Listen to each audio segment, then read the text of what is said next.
January 1st, 2026. Wow. I can't tell you how great it is to wake up on New Year's Day and not feel sick from all of the alcohol and other drugs I would have consumed the night before celebrating New Year's Eve. I am now clear and sober for 7.5 years, and it took a long time to get here, I have to say. I just turned 65 on December 27th.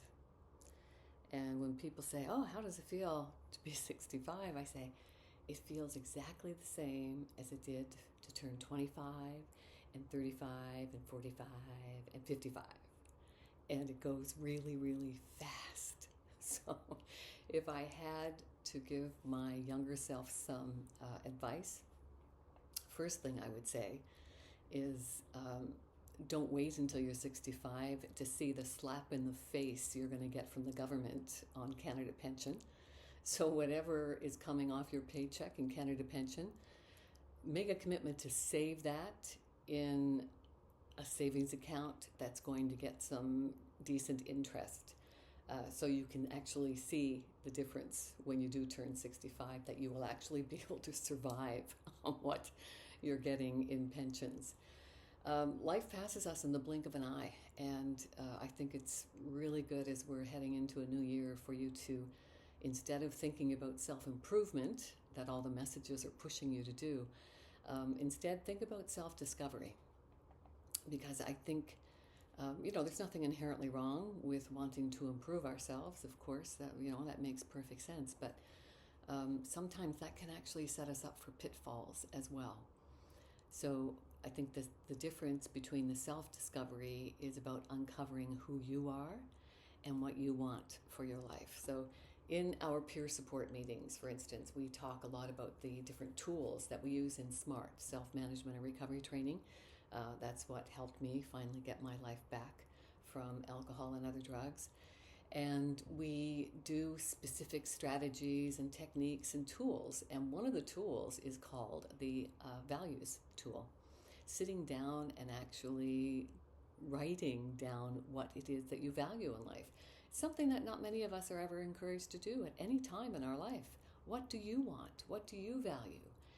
And this is, I think, the crux of the work that we need to do to not only acquire better mental health, but to maintain better mental health. I think it's a daily activity that we need to really invest our time in.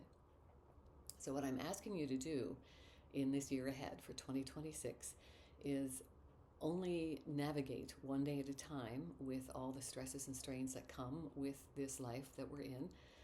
Just do that one day at a time, because we don't know which day is going to be our last. Try not to leave a mess for your loved ones to clean up after you.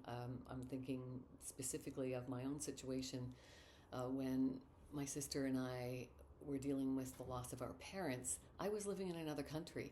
My sister had to do all the do stuff that you need to do when a loved one dies. So reflect on that, and then do the work. Live clutter-free if you can, so you're not leaving a burden for your loved ones to clean up after you have shuffled off the mortal coil. And it doesn't matter how old you are. You never know when a day is going to be your last. So it's always good to make the investment of the time for self-discovery. The ancient philosopher Aristotle said, one of the most difficult things we do in a lifetime is learn how to love ourselves. The most important relationship we have in life is the one we have with ourselves.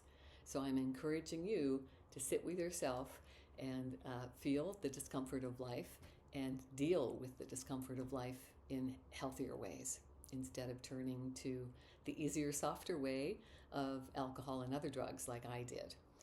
Learning to live with discomfort in a healthy way takes a persistent willingness to exert consistent efforts to help ourselves. Happy New Year! Live every day to the fullest. Live well, laugh often, love always. May the force be with you. And remember, you are the force.